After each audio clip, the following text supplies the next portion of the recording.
विरासत कला मंच आपका स्वागत करती है। मित्रों, आज हम आपको ऐसी शख्सियत से रूबरू करा रहा हूँ जो फिल्मी दुनिया में एक सितारे के रूप में, गायन के रूप में उभर रही हैं।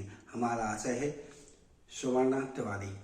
सुवर्णा तिवारी मूलतः बुंदेलखंड अंचल के अंतर्गत जबलपुर से बिलोंग करती हैं और वर्तमान में बॉम्बे में निवासरत है और वहाँ फिल्मी दुनिया में अपने कदमों को आसमान की ओर ले जा रही हैं। मैं उनका विरासत कला मंच की ओर से बहुत बहुत स्वागत करता हूँ। मैं अपना सौभाग्य मानता हूँ कि आज उनके इंटरव्यू लेने का विरासत मंच को ये सौभाग्य प्राप्त हुआ है। तो नमस्कार। नमस्ते। नमस्ते सुवर्णा जी, मैं आपसे ये जानना चाहता हूँ कि आपका बॉम्बे में जाना कैसे हुआ? कब से आप बॉम्बे में हैं? मैंने मैं गई थी बॉम्बे सीखने के लिए म्यूजिक जी। जब मैं 12-13 साल की थी तब से ही मेरा आना जाना शुरू हो गया बॉम्बे में जी। सीखने के पर्पस से जी। तो कलकत्ते से गुरुजी थे मेरे प्रशांत सर, उनसे भी सीखा। बेसिक्स जबलपुर में सीखे यादव सर से जी। फिर और भी लोगों से सीखा मैंने। सुशीला देव भोनकर ताई जी, डॉक्टर सुशीला देव भोनकर, उनसे सीखा मैंने और आगे और भी लोगों से सीखती जा रही हूँ। तो बेसिकली सीखने के लिए मैं गई थी, फिर वहाँ कॉलेज भी किया बॉम्बे में और कॉलेज करने के दौरान उसके बाद संगीत में ही रुचि के दौरान ही हम वहाँ। ये आपकी जो मुझे जहाँ तक मालूम है कि आप मूवी फिल्मों में बहुत से गीत आपके देश में सुने जा रहे हैं, बहुत चर्चित भी हो रहे हैं। तो वो कौन सी मूवी फिल्में हैं जिनमें आपने अपने गीतों को गाया है? मैंने शुरुआत की थी हाईजैक मूवी जो फैंटम फिल्म से रिलीज हुई थी। उसमें मैंने एक गाना गाया था, प्रभु जी म्यूजिक कंपनी से रिलीज हुआ था। उसके बाद मैंने मुल्क में गाया, अनुभव सिन्हा जी की मूवी मुल्क में मैंने एक गाना गाया था सुनिधि चौहान स्वानंद जी के साथ, ठेंगे से। उसके बाद मेरी एक मूवी आई थी हैप्पी फिर भाग जाएगी, उसमें थोड़ा सा पार्ट था मेरा हैप्पी फिर भाग जाएगी में दलेर मेहंदी जी के साथ और हर्षदीप कौर के साथ मैंने गाया। उसके बाद मेरा एक सोलो गाना आया, वो पीएम नरेंद्र मोदी विवेक ओबेरॉय वाली, उसमें मेरा गाना था ईश्वर अल्लाह, वो गाना मैंने गाया। उसके बाद मैंने एक गाना गाया थप्पड़ मूवी में जो 2020 की रिलीज थी। थप्पड़ मूवी जी, थप्पड़ में जो अनुभव सिन्हा जी की फिर से थप्पड़ मूवी तापसी पन्नू उसमें है, तो उसमें एक गाना था मेरा हायो रब्बा, वो भी सोलो था। उसके बाद मैंने अभी वाह जिंदगी करके एक मूवी है, उसके लिए गाना गाया पतंगा। उसके बाद सर मूवी आई है, उसके लिए मैंने एक गाना गाया जिसका नाम है जीने में क्या जाता है, और भी आने वाली हैं, आपकी दुआओं से और आएंगे। तो किसी जो आपने अपने नाम बताए, किसी एक मूवी फिल्म के 2 लाइनें हमारे दर्शकों को आप बताइए सुना करके। जरूर, मैं हायो रब्बा गा देती जी। सजना दी गलियां छुट गईयां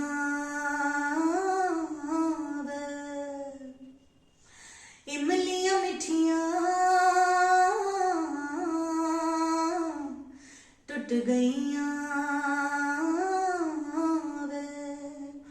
हो चोट सी गहरी साना ठहरी जी के भी की मैं करा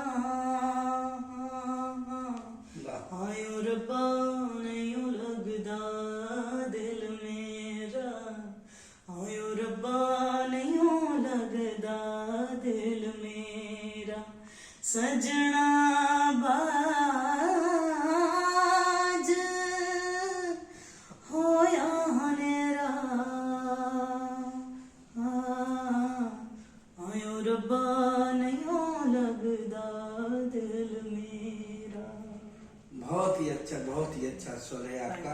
निश्चित तौर से आप काबिल तारीफ है आपकी गायकी की और आपके गुरु की जिन्होंने आपको ये स्वर दिया।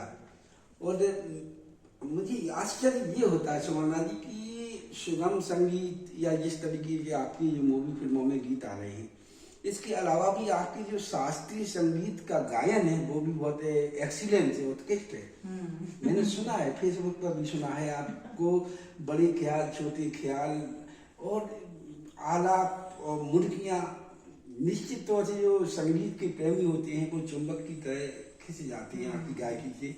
तो आप बताएं कि ये जो मुझे तो ये लगता है कि सुगम संगीत और शास्त्रीय संगीत में काफी अंतर है, लेकिन आपकी जो अधिकार है आपका दोनों के बराबर मैंने महसूस किया है। तो शास्त्रीय संगीत के आपके गुरु कौन है? क्या यही गुरु हैं जो आपने अभी बताया? वो शास्त्रीय संगीत की उत्कृष्ट जो गायकी के लिए आप क्या बराबर अभ्यास करती रहती हैं? क्या ये भी आपके किसी मूवी में या फिल्मों में शास्त्रीय गायन आ रहा है? इस संबंध में बताइएगा। जी, आपने बहुत अच्छा सवाल किया। शास्त्रीय संगीत, एक्चुअली मुझे लगता है संगीत तो संगीत है, शास्त्रीय हो, सुगम हो, लाइट हो, क्लासिकल हो, वेस्टर्न क्लासिकल हो, बॉलीवुड में जो म्यूजिक होता है वो हो, चाहे पॉप म्यूजिक हो, संगीत सब एक ही होता है, बस उसके रूप अलग होते हैं। जी। तो आपको अगर संगीत से प्रेम है तो आप उसकी, जैसे अब क्लासिकल है, क्लासिकल के ख्याल गायकी है, बड़ा ख्याल है, छोटा ख्याल है, उसमें जो आवाज लगाने का तरीका अलग होता है। जी जी। अभी जैसे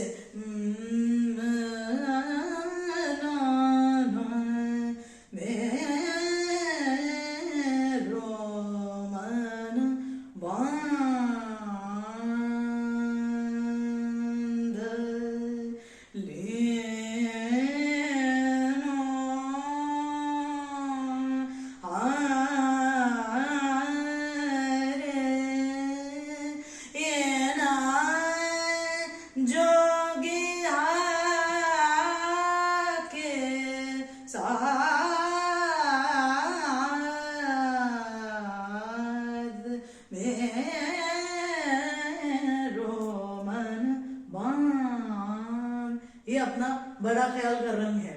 अभी यही हम लाइट म्यूजिक में, ओ पपी है तूने देखे मोरे सैया, देखेगा तो लेगा उनके बलैया, प्यारे दीवाने मारता ने पिया की जाके सुनबा सुरिया जिया ले गयो जी मोरा सांवरिया।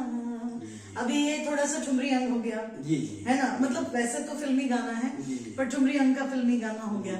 अब बंदिश नुमा, बंदिश की ठुमरी जैसे होती है, अब ये अलग अलग रंग है। अभी इसमें लगाने का आवाज अलग है, उसमें लगाने की आवाज, तो ये ऊपर वाले की कृपा है कि सोच का असर है। अब जब हम प्लेबैक में गाते हैं तो उस प्लेबैक में भी आवाज लगाने की तरीका बहुत अलग होता है। जी।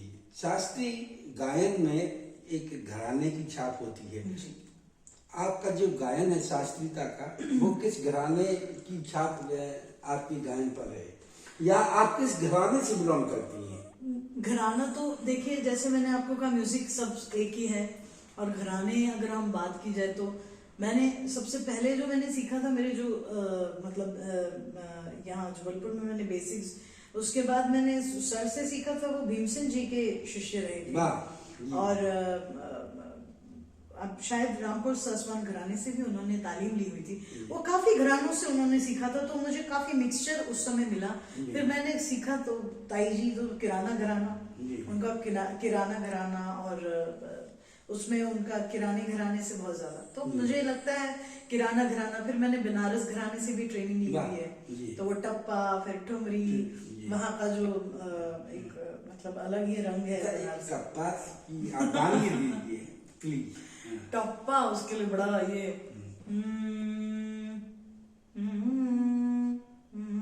किसका, काफी का सुनाऊं?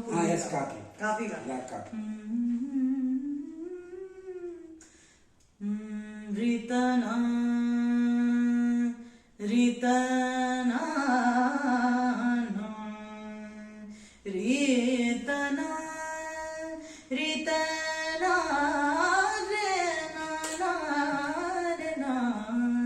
रीतना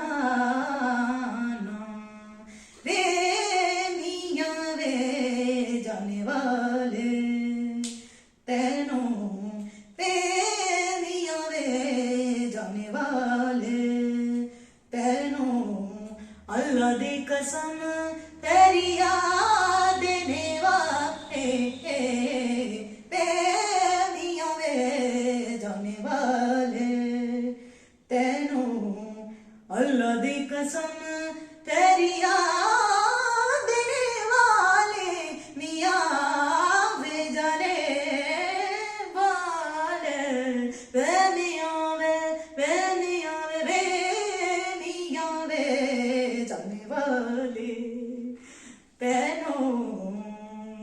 स्लिप हो रहा है, बट मुर्गियां काफी देर से शास्त्रीय संगीत में जो मुर्गियां हैं वो गायन का श्रृंगार हुआ करती हैं। हाँ। आपके गायन में भी ये मुर्गियों का श्रृंगार मैं देख रहा हूँ।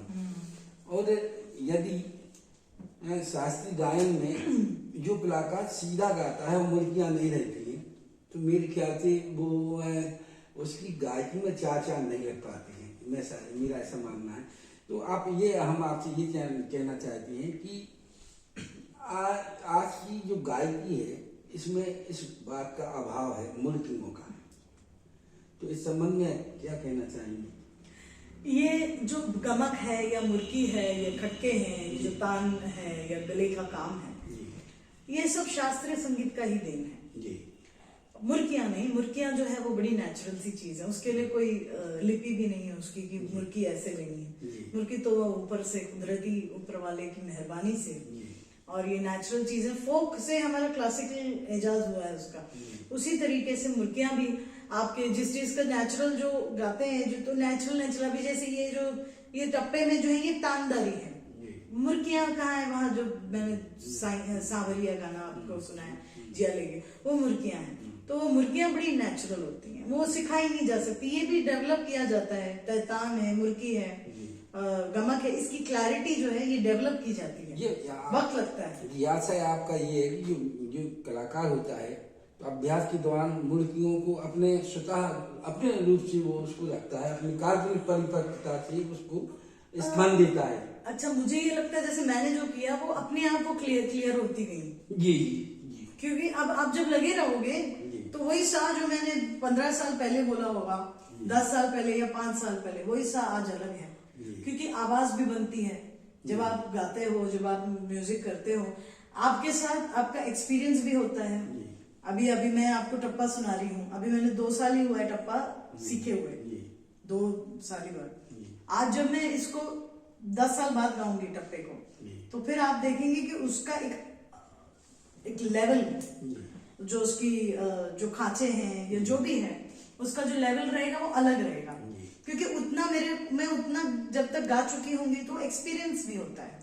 तो मेरा कहने का मतलब ये है कि जो भी चीजें हैं ये सारा मेहनत, बिना मेहनत के तो जी निश्चित। आपसे मैं ये भी जानना चाहता हूँ कि आज मानव के जीवन में संगीत की प्रासंगिकता क्या महसूस करती हैं? क्या प्रासंगिकता मतलब उसका महत्व। अब क्या है कि बिना म्यूजिक के तो कोई भी बंदा नहीं रहता। गाड़ी में म्यूजिक, फिल्म्स में म्यूजिक, थिएटर में आप कोई शो देखने जा रहे हैं, मतलब नाट्य, मतलब जो नाटक, यहाँ तक कि मोबाइल में भी कानों में, मोबाइल में म्यूजिक, टीवी पे म्यूजिक, इंडियन आइडल, ये वो सब म्यूजिक के प्रोग्राम्स, कार में म्यूजिक, फिर उसके बाद रेडियो पे तो म्यूजिक। म्यूजिक का इतना विस्तार होने के बावजूद भी हमारी शिक्षा पद्धति में म्यूजिक का स्थान जो होना था वो नहीं है। इस संबंध में क्या कहना है? बिल्कुल, मुझे ऐसे लगता है कुछ गुणीजनों ने बात की है मोदी जी से, और मतलब प्रशासन से बात की गई है कि संगीत को भी एक अहम मतलब भूमिका में रखा जाए। सब लोगों को शिक्षा मिलनी चाहिए, सबको ये मतलब सबके जीवन में इस चीज का एक महत्व, या सबके जीवन में एक मतलब इसकी एक जगह होनी चाहिए। कहने का मतलब उन सबको एक मौका मिलना चाहिए म्यूजिक करने का, तो उस हिसाब से भी जरूरी है। और दूसरा, उन लोगों के लिए तो बहुत जरूरी है जो इस इच्छा रखते हैं, जो म्यूजिक में जैसे टैलेंटेड है, उनके लिए बहुत जरूरी है, उनके लिए तो होना ही चाहिए। निश्चित तौर से संगीत का आज जो विस्तार है वो तो हो रहा है, किंतु हमारी शिक्षण पद्धति स्थिति में इसका अभाव है जी। या स्कूलों में भी संगीत शिक्षकों का अभाव है, ये नियुक्ति भी नहीं हो रही है।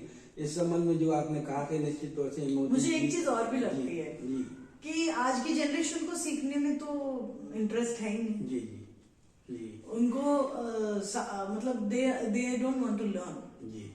उनका यही है कि फटाक से जल्दी से ये गाना तैयार कर लो, ऐसे कर लो, और सीखने की इच्छा रखना और उसमें एफर्ट लेना और उसके बाद एफर्ट करना, ये 3 अलग अलग चीजें हैं।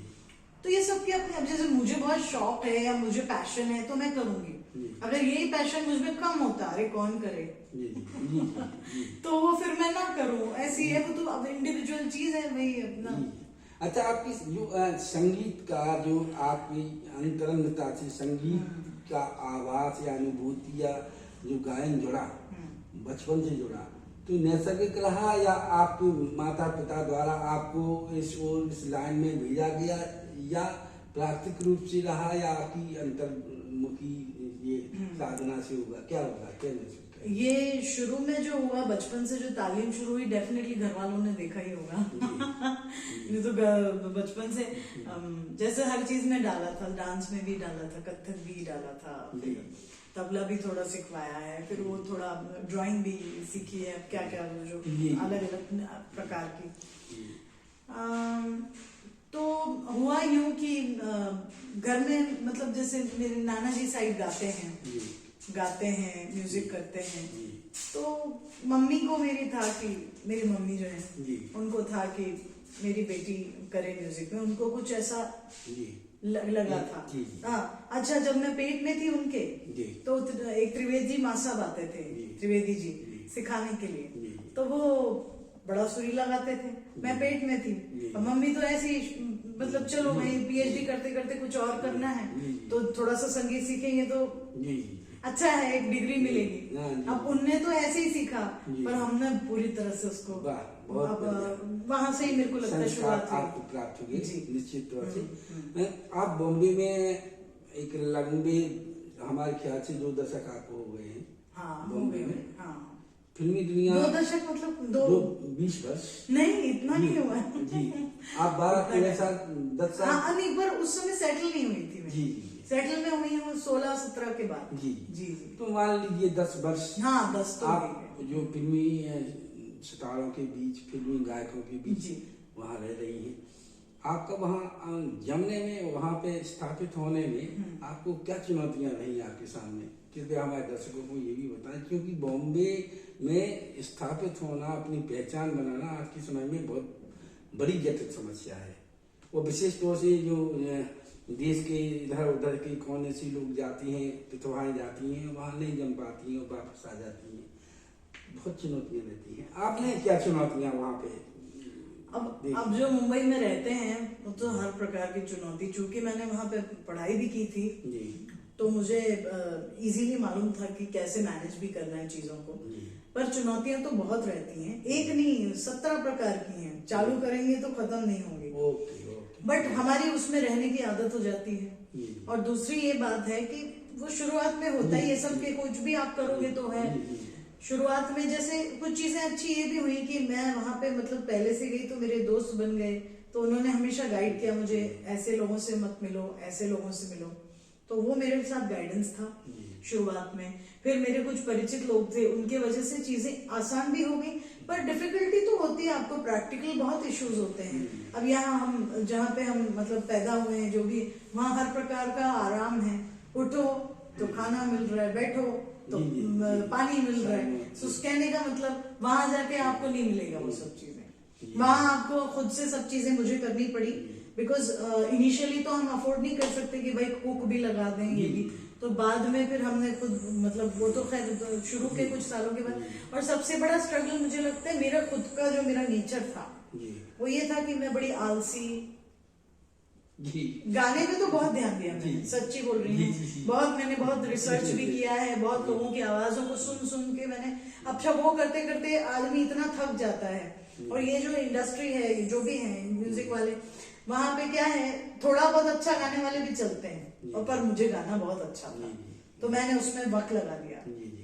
और उसमें वक्त लगाने के बाद फिर उसको मार्केट करने में मुझे बहुत ही बोर होता है। मतलब मुझे ऐसा लगा कि ये इतना बड़ा बर्डन मेरे ऊपर चल रहा है कि मुझे खुद ही अपने काम को मैनेज करना पड़ रहा है इनिशियली, तो वो बहुत इरिटेटिंग जॉब है। आप फिल्मी दुनिया की चकाचौंध में बड़ी बड़ी सितारों के बीच रही हैं, बड़ी बड़ी कलाकारों गायकों के बीच, तो आप यहाँ से जबलपुर से वहाँ पहुंची तो आपको एक इंफीरियरिटी कॉम्प्लेक्स या झिझक क्या आपको महसूस होती थी वहाँ शुरू में जब आप गायन में? एक्चुअली मैं वहाँ पे ऑलरेडी कॉलेज कर चुकी थी ना, तो मैं वहाँ की मतलब काफी संस्कृति में हाँ आप involve काफी हो गए। घुल चुकी थी जब तक मैंने एक्चुअली सबके साथ मिलना शुरू किया या गाना शुरू किया।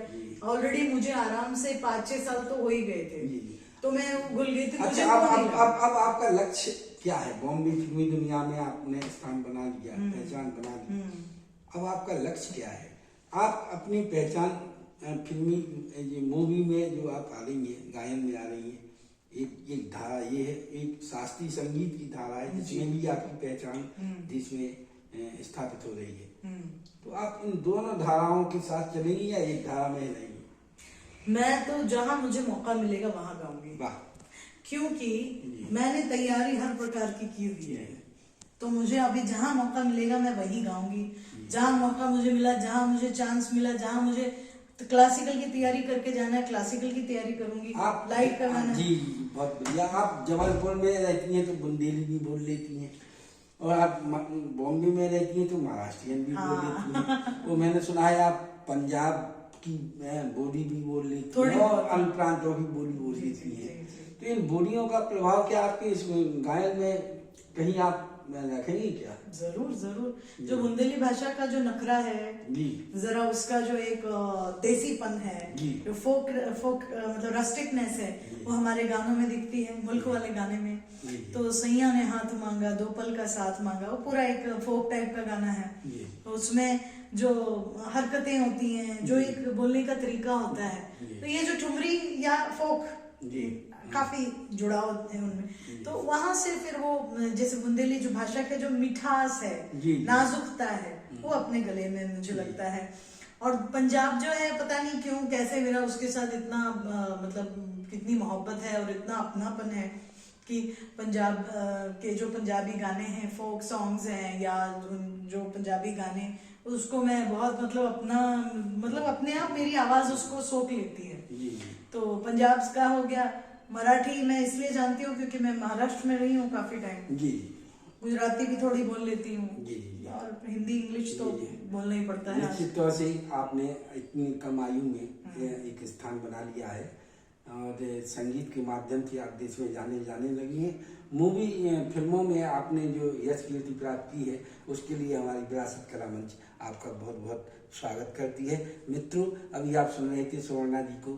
सुवर्णा तिवारी जी मूलतः जबलपुर की पैदाइशी हैं और इनके माता पिता यहाँ पर जबलपुर में निवासरत हैं, और एक लंबे 10-15 साल के दरमियान इन्होंने बॉम्बे में जाकर के अपनी संगीत की विरासत और संगीत की साधना के साथ अपना स्थान देश में बनाया है। मूवी फिल्मों में, अनेक मूवी फिल्मों में आपने गायन किया है, और जो सब लोग पसंद कर रहे हैं। विरासत कला मंच टीकमगढ़ ने आज जबलपुर आकर उनसे एक साक्षात्कार लिया, और निश्चित तौर से ये हमारी विरासत कला मंच की उपलब्धि है।